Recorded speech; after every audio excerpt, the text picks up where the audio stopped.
This drawing is on the anterior surface of the heart. And it's one of the pictures that you're learning to memorize for the test and for quizzes. So first of all, this is the basic plan for the drawing, and I'm going to fill it in to show you, because it gets rather complicated to explain the blood vessels and everything associated with the outside surface of the heart.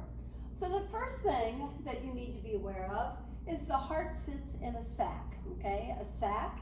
And so it's called the pericardial sac, and it's made out of purple, which is simple squamous, and dense regular underneath. And so the pericardial sac goes around the heart to protect the surface, all right? And then underneath it is a space which is going to allow for expansion of the heart itself. And so we call this space the pericardial cavity. So those two things, once we get them out of the way, there they are. And we'll see this in the cat and in the real cadavers. All right, another name for the pericardial sac, and most people call it pericardial sac, is parietal pericardium, okay? So pericardial sac is the preferred term for it because it really does look like a sac. All right, so now let's go to the surface of the heart. So I drew the heart very wide looking. Your heart is fist size, your fist size. And so this is a very wide line so I can get everything in it. And so on the surface of the heart, we have simple squamous and dense reg CT. And so if we use parietal pericardium, then we can call this outside layer covering the entire heart and giving it shape, we can call it visceral pericardium, okay? And so right here, we can call this the visceral pericardium. And so it's the outside surface right here, and it's made out of simple squamous, ET, and dense reg, CT. And so the same as the sac, okay? So dense reg, CT, perfect. So if you want to put a little bit of labeling here, DRCT, and then a little simple squamous can go on the outside.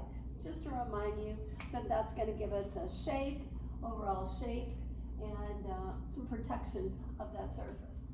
All right, so visceral pericardium is the outside layer going around the entire heart. And there's also, of course, another name for this. And so there's two names for this layer.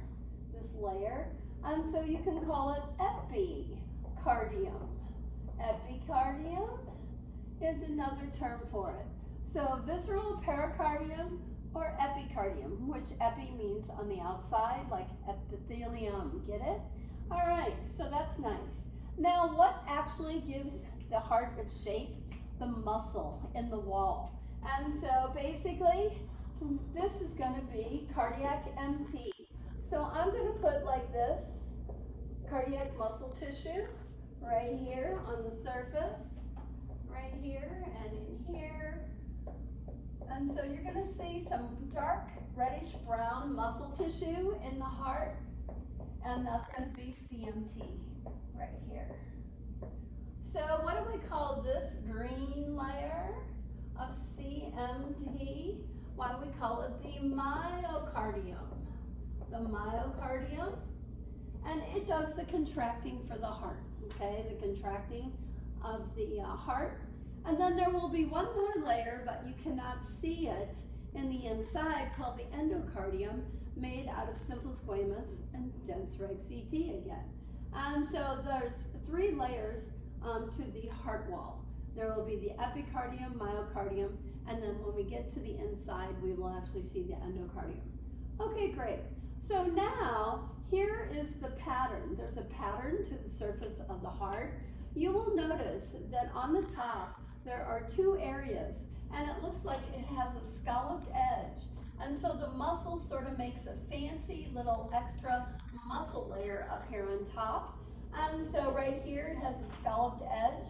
And we call these the auricles. The auricles, right there.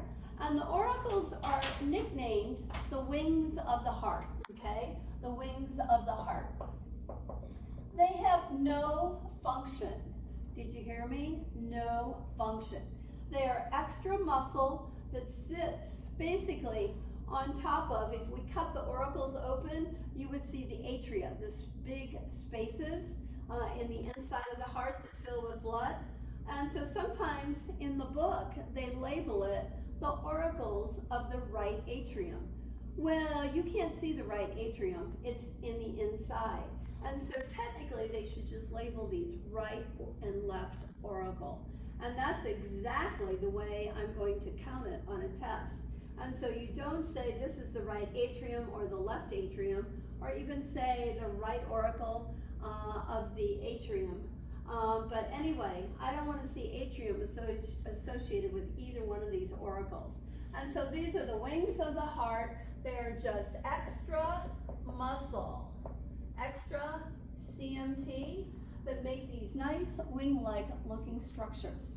All right, and they're supposed to have evolutionary-wise been extra muscle that has shrunk down through the evolution of humans and them standing more upright, etc. So you can read about articles on that. But anyway, so those are the auricles. And then we have sort of like a depression that makes the big T right here, the big T on the surface of the heart, and it's on the anterior and the posterior has this, and it's a depression.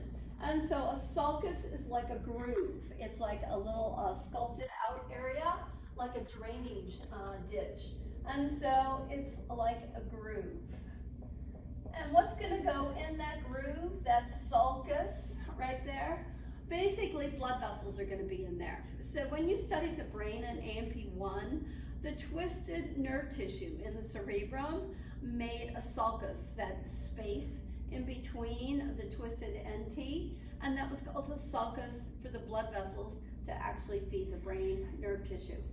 All right, so what are we going to call this sulcus that goes like a straight highway across from one edge of the heart to the other? The coronary sulcus. And then the one that drops down in the middle is the IV sulcus, IV. And IV stands for interventricular sulcus, because if we open up the heart, the ventricles are going to be on both sides underneath in this area, right? So IV stands for interventricular sulcus. All right, so basically, and this is all labeled in your pictures that you're learning. So now we have the grooves. That now we have to put the blood vessels that are associated with the surface of the heart. And so now we're going to take red and blue.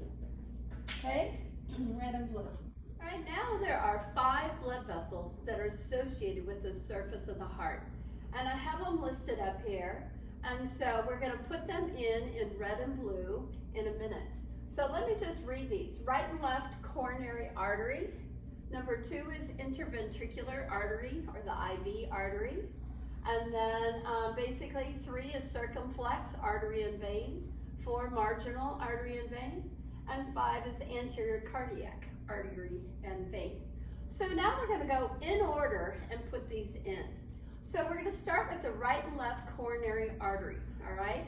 And so you're going to take red, and you're just going to draw a straight line from one edge of the heart in the sulcus, the coronary sulcus right here, to the other, right there. So this is number 1, the coronary artery. And you don't really have to write artery because you know it's red, and that means it's going to be a blood vessel. So this is the right coronary artery. And this, on the second half, would be, it's also number 1, the left coronary artery.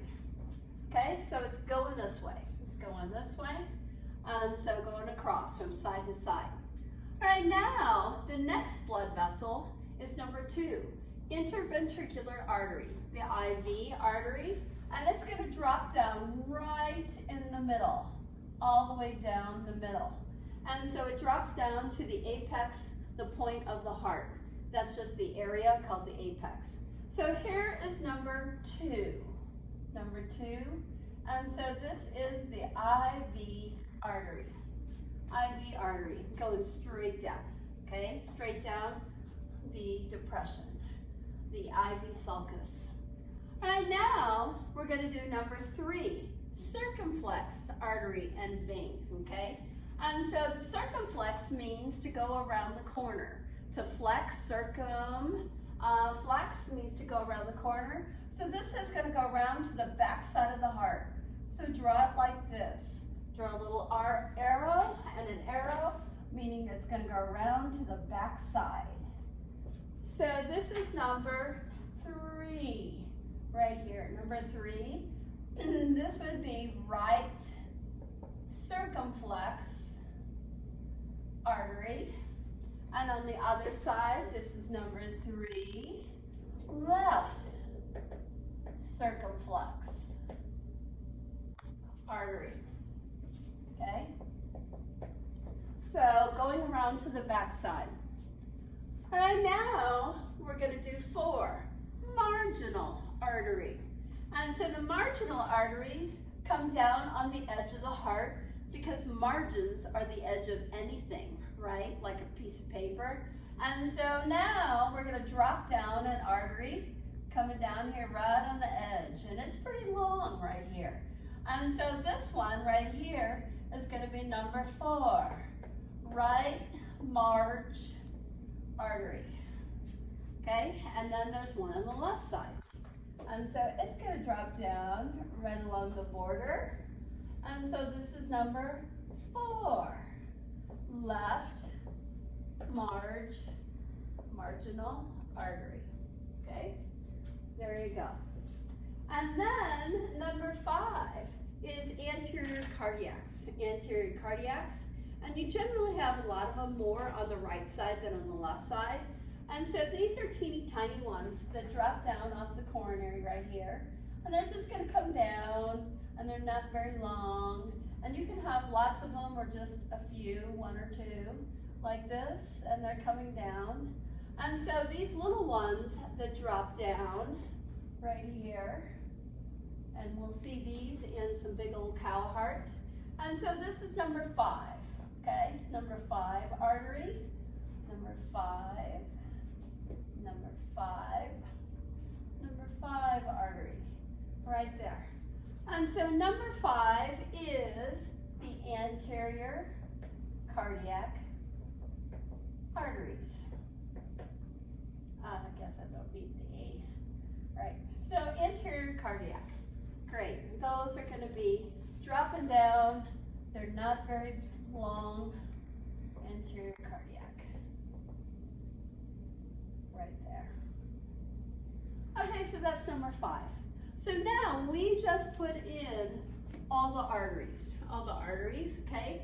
Coronaries, right and left, interventricular, straight one down the middle. Circumflex, there is a right and a left on that. Marginal, a right and a left. That's on the edges, and we have anterior cardiacs. And so mainly on the right, mainly more of them on the right side of the heart, but there are some on the left. And so there they are, the little short ones, and you'll see lots of them, right? Okay, so those are my arteries. Now here comes the veins. And so here's the companion to the big coronary artery. So then when they say you're having a coronary, that means you've got a blockage of cholesterol called plaque inside the lumen of your coronary artery, right? Or some other problem with the wall of the coronary artery. And so basically the vein is going to be blue, and the companion to the coronary artery is called the great cardiac vein. Great cardiac vein. So how am I going to draw this? I'm going to draw it like this. I'm going to make blue go all the way over to the edge, right there. And so this is number 1 vein. Number 1 vein, right here. And so the great cardiac vein. So the big G, cardiac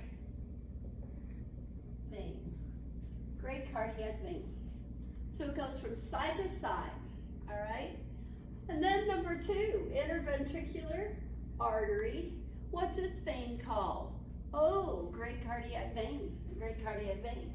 So this is going to go into the wall of the heart, and then it's going to come out as a vein, and it's going to come up here, and it's going to hook into the coronary, the great cardiac vein up there in the coronary vein.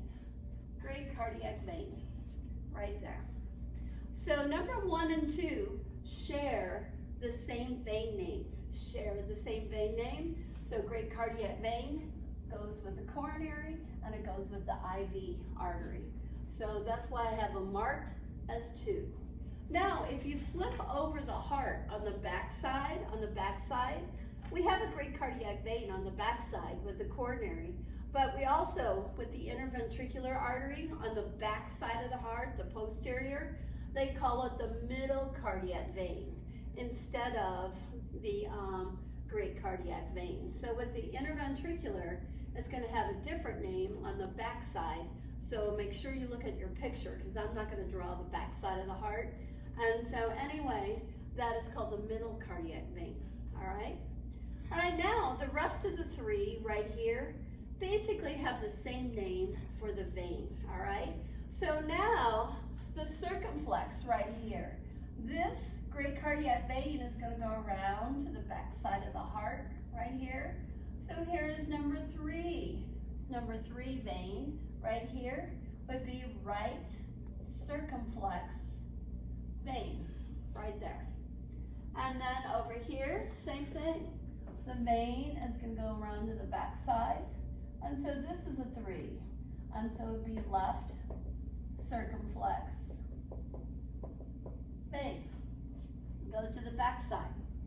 And then marginals. Marginals, you just hook a vein to this artery, and it's going to come back up right here and flow into the great cardiac vein. And so just take blue and just hook it and come right back up. It's going to come up.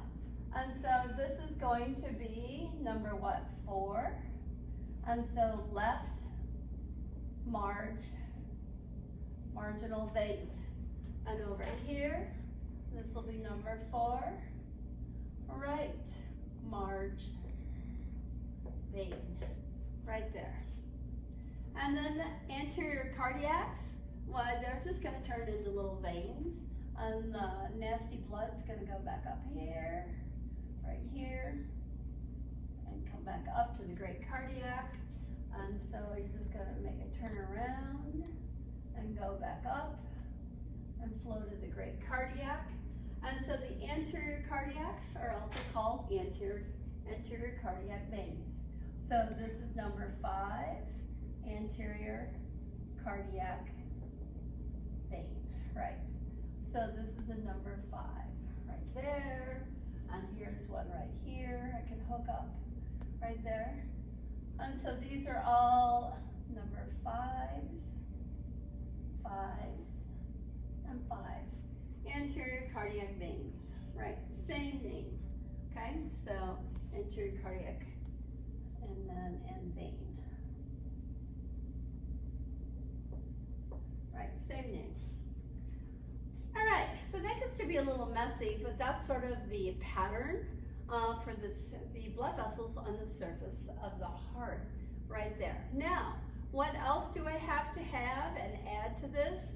I have to add the blood vessels that are going to bring the blood into the right side of the heart, and then also take it out to the lungs, and then I have the blood vessels that are going to drain the left side of the heart and take it out to all body organs. So we're going to start with the right side first because it's way easier. And I'm just going to use a different color blue because I can do that. And so we're going to use light blue, and we're going to make a blood vessel, and I'm going to make it way out here just because everything else is so messy. And so I'm going to make it come up here like this, okay? Like this. And then there's going to be another blood vessel coming down like this. And these two merge. These actually are going to merge together, and they come in as one right here into the right atrium in the inside of the heart. And so what are these two famous blood vessels called? Well, the top one is the SVC, and the bottom one is called the IVC. And we just learned this with the renal subcircuit. And so IVC stands for what? Inferior vena cava. So the blood is coming up here. It's high in CO2, lots of CO2. And so the right side of the heart is always full of CO2. Always, always, always. So here is the IVC. And the SVC drains your head, your neck, your shoulders, your arms. And so the SVC is going to do the top part of the body, and it's going to bring back the old CO2 blood back in. And so these two sort of merge together, and we'll see that opening. So there's like one big hole in the right atrium with a little bit of tissue separating the two. So basically this is going to go, IVC is going to merge with the SVC, superior vena cava, and then it's going to go into the right atrium. All right, so now we've got the right side of the heart done. So we have superior vena cava right there, okay? And now we have to take the blood from the right side of the heart out to the lungs. And so these are on the outside surface. So right here, I'm going to make like a T. So right here, I'm going to take blue, right here, and then I'm going to make it go all the way out like this. So it's going to go way out like this. And so just make a blue tube like this, way out. And so now I'm going to take brown, and then I'm going to put right here, lungs, left lung, and then way out here somewhere, right lung, right there. All right, so now what's the name of these blood vessels that are going to take the blood out to the lungs? All right, so the vena cava is bringing it into the right side, but now we got to drain it from the inside. And so this is called the famous pulmonary trunk right here. Pulmonary trunk. Trunk means artery. It's an artery. So it's going to come up and it's going to split. It splits. Half of your blood goes to the right lung, half goes to the left lung. And so you got to deliver that CO2 out here so that you can get rid of it, all right? So the CO2's got to come out here so you can exchange it with oxygen and stay alive. So what do we call these two smaller arteries right up there? They're called the right and left pulmonary arteries, okay? And so these are the pulmonary arteries. So right here, right pulmonary artery, and left pulmonary artery, right there. And so it's bringing the CO2 in, all right? Great. All right, now we're done with the right side of the heart. So now it's all about the left side of the heart, okay? The left side of the heart. And so here we go. So for the left side of the heart, we're gonna bring back oxygenated blood to the left side of the heart. So basically, the pulmonary arteries bring it in, and then guess what? The pulmonary veins are going to come in here like this. And so this is going to be a left pulmonary vein. Pulmonary vein that's high in oxygen. High in O2 is going to be coming out and going into the left side of the heart. All right, so once you exchange it, and then on the other side, the left, right here, the right pulmonary vein is going to go behind the heart. It's going to go behind the heart, and then it will come out. It will come out, and it's going to bring in. So this is from the right pulmonary vein right here, and it's going to bring in its oxygen, and this runs behind the heart, so you really can't see it, and so it sort of merges together with the ones from the left side, the left lung. So basically we have a set of pulmonary veins coming in that are high oxygen, right? High oxygen, bringing in the good stuff. And now, once you got the good stuff, the oxygen in the left side of the heart, now you have to pump it out to all body organs to stay alive. And so now we have to add the last set of arteries, okay? And so what's gonna drain the left side of the heart? Well, the biggest artery in the human body. So here, take red and go up like this. So we're making a blood vessel go up like this. And then it's gonna arch over, makes like an arch right here. Makes like an arch. And then it's gonna go down and behind the heart. It goes down and behind the heart, behind it. And then it's gonna come down here in the middle of the body, right here. So, what is the largest artery in the human body? You're looking at it. And so it's called the aorta. The aorta. And so this is called right here, the ascending aorta. Ascending aorta. And then when it arches over, the aorta is called the aortic arch. And then when it starts down, if you say ascending, you have to say what? Descending aorta. And so this is the beginning of the descending aorta that goes behind the heart. And so this is the D aorta. That's how you can abbreviate that. D aorta means descending aorta, right? And so then it goes through the thorax area called thoracic aorta, and then it goes abdominal aorta. But a lot of people just say once it goes down the middle, it's all descending aorta. Right, exactly. All right, now, so that's gonna take the blood down. So basically the largest artery we have. All right, now there are 3 famous blood vessels that feed the head, neck, shoulders, and thoracic areas. And so we have to know the 3 famous blood vessels that come off the aortic arch. And these are, of course, in your pictures. And so right here, we're gonna do one right here, one in the middle, and one right here. So here they are, in order. The first one we call the big B. The big B, so put the big B right here, B. The second one is CC, and the last one is LS, LS. So what are the names of these 3 famous blood vessels coming off the aortic arch? They are, the first one, brachiocephalic. Brachiocephalic is going to collect blood from the right side of the body. That means the shoulder, arm, that area, okay?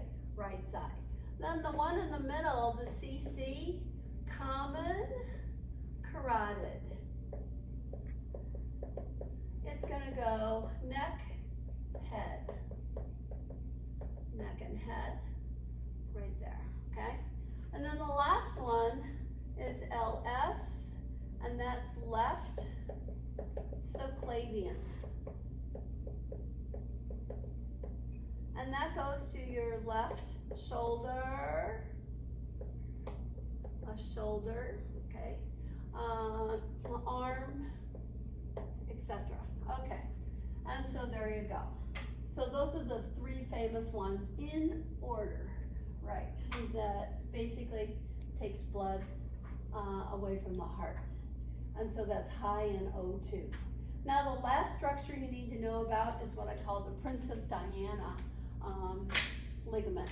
And so I'm just going to take black and make this. There is a ligament, okay? It's purple and orange. And so right here, I'll make it purple and orange real quick. And so it goes from the aortic arch right here to the pulmonary trunk right here. So this gets a little messy right there. And so purple and orange. So put a little purple like this. And so basically, that famous structure is what ripped on Princess Diana. And when she was going back and forth in her car accident, it ripped a hole in her aortic arch. And so she was bleeding internally, and they couldn't get her to the hospital fast enough to fix that hole, right? And so there was a hole, it ripped actually part of the pulmonary trunk and a piece of the aortic arch. It just shred the two things. So they couldn't get her back fast enough to repair that famous ligament. And so that famous ligament right here is called, right here, ligamentum arteriosum. Ligamentum arteriosum, right there. And so basically, that holds the arch straight up, gives support to the aortic arch, and it secures it to the pulmonary trunk, which is a very large artery. And so that's what ripped, and I call that the Princess Diana ligament. All right, so, but you can't put that on a test unless there's a smiley face after it. All right, so there you go. So that's everything you need to know about the surface of the heart.